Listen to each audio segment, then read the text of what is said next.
Assalamualaikum warahmatullahi wabarakatuh.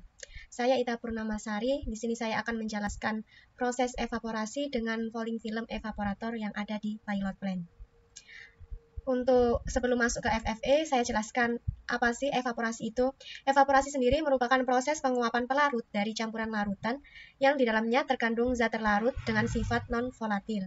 Tujuan dari evaporasi sendiri itu untuk meningkatkan atau memekatkan suatu produk liquid dari campuran larutan. Biasanya dilambangkan dengan XL. Untuk aplikasi dari evaporasi sendiri itu ada di industri gula, industri garam, industri sirup, dan susu. Kemudian untuk FFE sendiri merupakan suatu proses evaporasi yang umpamanya masuk dari atas kolom dengan distributor tertentu sehingga waktu turun secara gravitasi maupun dengan bantuan kondisi vakum akan membentuk lapisan tipis seperti lapisan film. Dan untuk skema evaporasi sendiri itu seperti ini secara umum. Feed yang masuk akan menjadi produk vapor dan produk liquid dengan bantuan transfer panas dari media pemanasnya, bisa berupa steam atau air pemanas, atau air panas maksudnya. Untuk evaporasi sendiri ada konfigurasinya di FFE itu ada konfigurasi co-current dan counter current. Konfigurasi co-current yang dimana feed masuk searah dengan media pemanasnya yang berupa steam.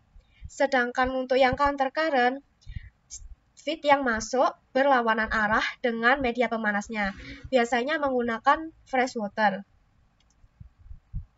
Ini untuk skema atau PFD dari konfigurasi co-current. Untuk konfigurasi co-current, umpan dari T7 akan masuk ke W2 melalui pompa 1.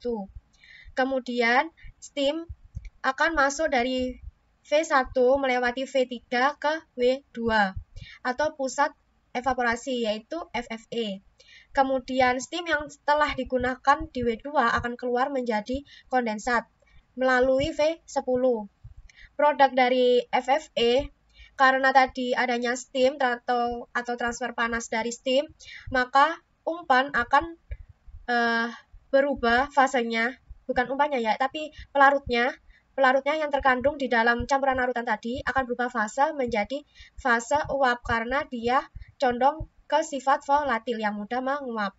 Kemudian dia akan dipisahkan di separator atau tangki 5, T5 ini. Yang produk liquid tadi akan masuk ke T1 dan T2. T1 ini untuk sampling, yang T2 untuk disirkulasi ke T7. Sedangkan yang fase uap tadi akan masuk ke W3 untuk dikondensasi dengan mengalirkan cooling water atau air pendingin. Kemudian terbentuklah fase liquid di tangki destilat untuk samplingnya biasanya di T4.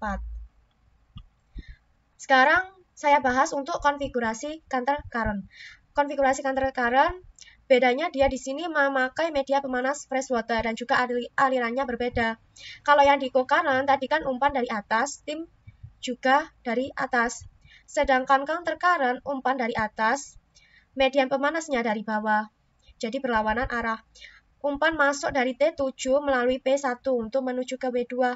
Kemudian steam akan masuk ke W1 melalui V1 dan V2.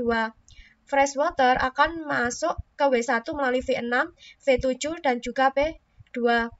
Kemudian melalui V9 untuk berubah menjadi air panas agar dapat mentransfer panasnya di umpan atau di W2 ini, supaya pelarut yang ada di campuran larutan tadi bisa berubah fase ke fase uap. Setelah itu produk dari W2 ada liquid dan uap. Uap dari pelarutnya akan dipisahkan di T5 menuju ke W3, sedangkan yang produk liquid akan masuk ke T1 dan T2. Dan yang T2 ini, tangki 2 akan disirkulasi ke T7, yang T1 untuk sampling. Kemudian di W3 fase uap tadi dikondensasi supaya menjadi destilat. Di destilat sendiri ini produknya itu, maksudnya itu destilat ini itu murni pelarut air, jadi tidak perlu dicari densitasnya ya. Sama juga yang co-current destilat ini murni air, karena kita ingin menghilangkan pelarutnya, yaitu air yang mudah menguap dari campuran larutan atau yang ingin kita pekatkan larutannya. Ini adalah PFD dari keseluruhan di unit FFE yang ada di pilot plant.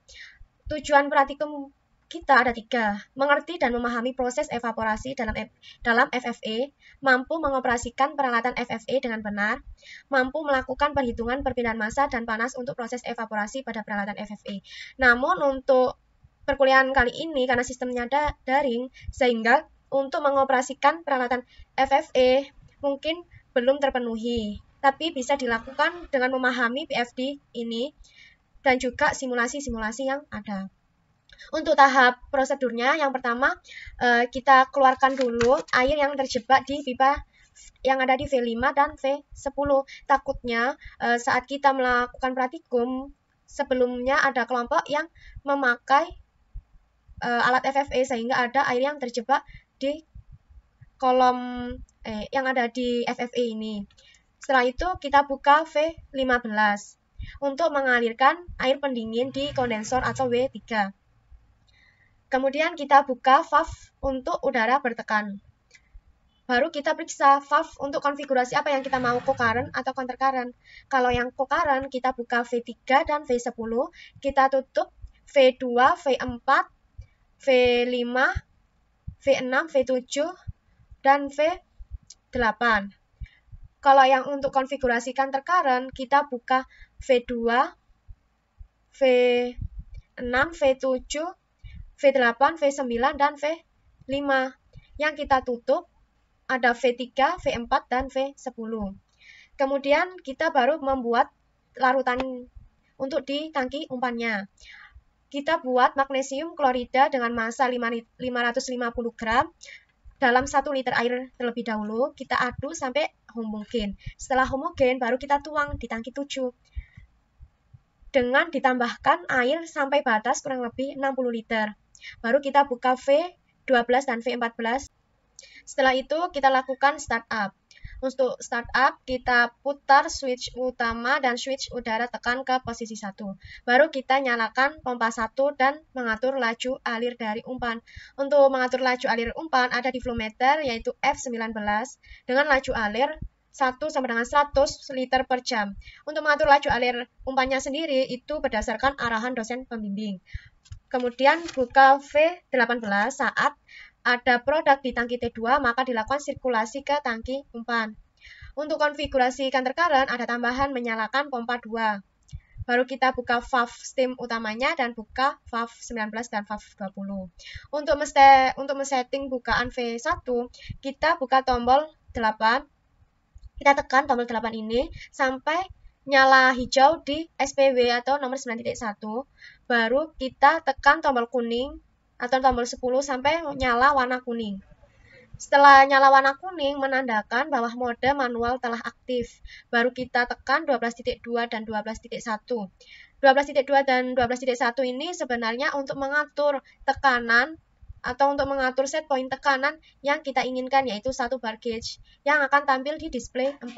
Kemudian kita tekan tombol 5.1 dan 5.2 sampai nyala di display out Y ini 80%.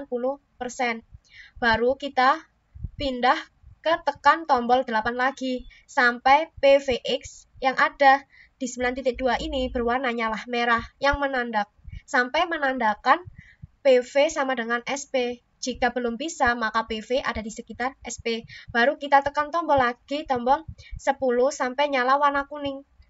Baru mode otomatis akan nyala. Jika mode otomatis sudah nyala, waktu operasi akan berjalan.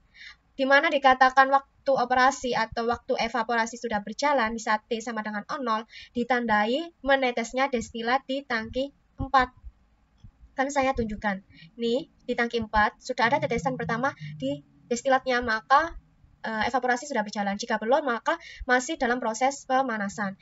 Di saat operasi berlangsung, dilakukan sampling setiap 10 menit dari sampling densitas, konsentrasi maupun suhu. Untuk teknik samplingnya akan saya bahas setelah keselamatan kerja. Kemudian setelah waktu operasi telah selesai atau pengamatan semuanya telah terpenuhi, maka dilakukan shutdown. Untuk mematikan alat, kita yang tahap pertama ada menutupkan valve steam utamanya. Baru kita ke setting panel pengendalinya lagi. Kita tekan tombol 10 sampai dia nyala warna kuning lagi, yang berarti mode manual akan aktif. Baru kita tekan 5.1 sampai out Y ini menandakan 0%. Setelah itu, kita matikan pompa 1 jika suhu di W2 sudah mendekati 40 derajat Celcius. Kalau kita memakai konfigurasi counter current, maka akan ada tambahan untuk mematikan pompa 2. Kita off-kan switch utama dan juga switch udara tekan. Kita tutup valve udara bertekanan. Untuk keselamatan kerja sendiri, kita harus menggunakan coverall saat melaksanakan praktikum, menggunakan masker, safety helmet, dan sepatu tertutup. Juga tidak lupa menggunakan sarung tangan tahan panas saat membuka valve steam dan berkontak dengan pipa steam. Karena itu sangat berbahaya jika langsung menggunakan tangan tanpa alas, peralatan mudah pecah atau glassware, dan elektronik. Kemudian saya akan membahas tentang sampling apa saja yang harus dilakukan. Untuk sampling suhu ada di W1, W2, dan W3. Sampling suhu ini sebenarnya untuk membantu perhitungan di pengolahan data koefisien perpindahan panas atau biasanya dilambangkan dengan huruf U. Di W1 ini suhu yang akan diamati ada yang masuk ada fresh water, terus ada ada TI01, kemudian suhu yang keluar ada suhu kondensat, dan juga ada TI06. Sedangkan yang di W2, kita sampling suhu ada TI01 dan TI04. Biasanya yang dipakai itu TI04, karena TI01 ini sangat jauh berbeda, karena dia ini dipengaruhi dengan solenoid valve. Maka dari itu biasanya dipakai TI04, cuma di sini juga diamati hanya untuk perbandingan saja. Kemudian suhu yang keluar ada TI06 dari W2 dan TI11. TI11 ini diukur secara manual. Kemudian dilakukan sampling juga suhu di W3. Suhu yang masuk ada TI10 dari suhu vapornya, kemudian TI08, TI14 dari cooling water yang masuk, dan TI12. TI12 ini suhu destilat dilakukan secara manual menggunakan termometer. Selain TI11 dan 12 semuanya ada di panel kontrol, lihatnya. Kemudian kita juga akan sampling di umpan. Sampling di umpan ada konsentrasi, densitas, dan juga lajur alir. Lajur alir memang sudah ditentukan sejak awal praktikum. Kalau untuk densitas menggunakan piknometer, untuk yang titrasi menggunakan untuk yang mencari konsentrasi menggunakan metode titrasi untuk mencari XF-nya. Kemudian kita juga sampling di kondensat. Keluaran air kondensat ini kita sampling suhunya tadi sudah saya katakan, dan juga laju alirnya. Untuk laju alirnya tergantung dosen meminta berapa menit sekali kita harus menampung volumenya, dan di situ kita bisa tahu berapa menit dengan volume yang bisa kita tampung, bisa mendapatkan laju alir kondensat. Kita juga mengukur densitas dari kondensat. Kemudian di produk sampling ada di T1. Di T1 di sini kita sampling ada densitas, konsentrasi, dan juga laju alir. Untuk yang konsentrasi dari produk atau biasanya dengan dilambangkan XL, bisa secara eksperimen maupun teoritis. Untuk yang eksperimen kita menggunakan titrasi. Untuk yang destilat kita hanya mensampling volume dan laju alir. Tidak perlu densitasnya karena di sini pelarutnya murni air. Kemudian untuk setelah data yang kita peroleh dari praktikum maupun dari simulasi karena sekarang perkuliahannya daring, kita akan mengolah data tersebut untuk mencari neraca massa, neraca panas atau energi yang dibutuhkan untuk proses evaporasi, dan juga ekonomi steam yang diperlukan. Untuk neraca massa ini bisa kita lihat di skema evaporasi, yang masuk sama dengan yang keluar. Karena yang masuk sama dengan yang keluar, maka diperoleh neraca massa total feed sama dengan vapor plus liquid.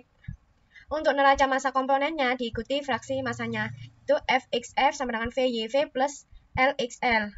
Karena vapor di sini dikondensasi lagi berubah menjadi liquid atau destilat, maka di sini fraksi vapornya dianggap 0, sehingga didapatkan neraca massa komponen FXF sama dengan LXL.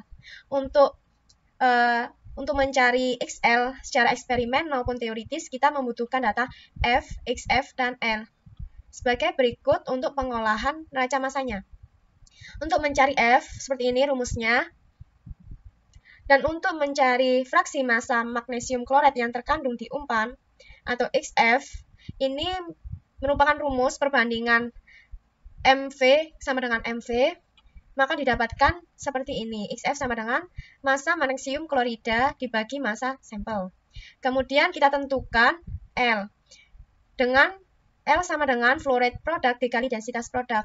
Flow rate produk ini kita dapat saat eksperimen yang ada di F19.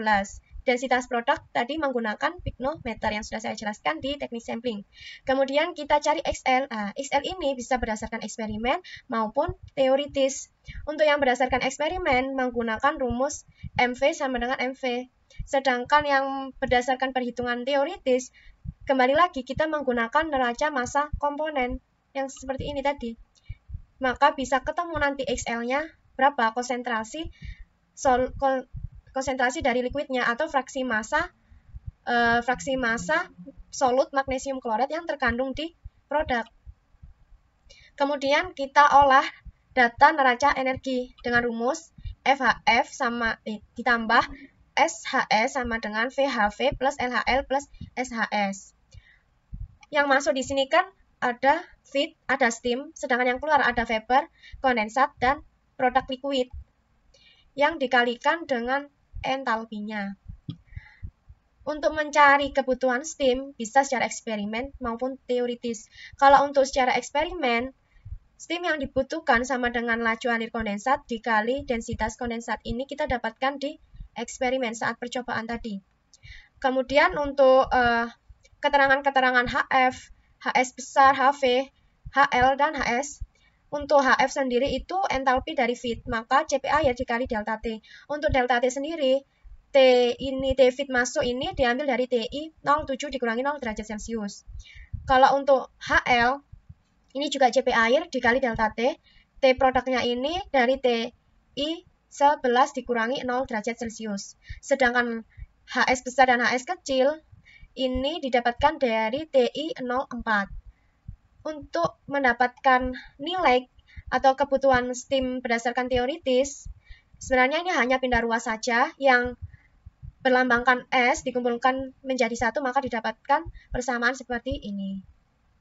Kemudian ada pengolahan data ekonomi steam. Apa sih ekonomi steam sendiri itu? Ekonomi steam sendiri itu perbandingan dari terbentuknya destilat dengan kebutuhan steam yang digunakan di proses evaporasi pada FFE. Jadi semisal ya 10% dari ekonomi steam dengan steam yang kita konsumsi itu 1 kg, maka destilat yang terbentuk itu 0,1 kg. Terus yang 0,9 itu kemana? 0,9 steamnya itu losses, jadi tidak digunakan.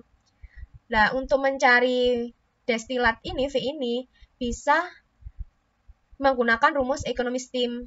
Dan sebaliknya untuk mencari ekonomi steam, diketahui V per S. Untuk steam sendiri, lama S ini, bisa secara teoritis maupun eksperimen yang telah saya jelaskan di PPT sebelumnya, yang ini. Untuk proses evaporasi, penjelasan dari saya, bila ada kesalahan, dan semoga juga bermanfaat. Terima kasih. Wassalamualaikum warahmatullahi wabarakatuh.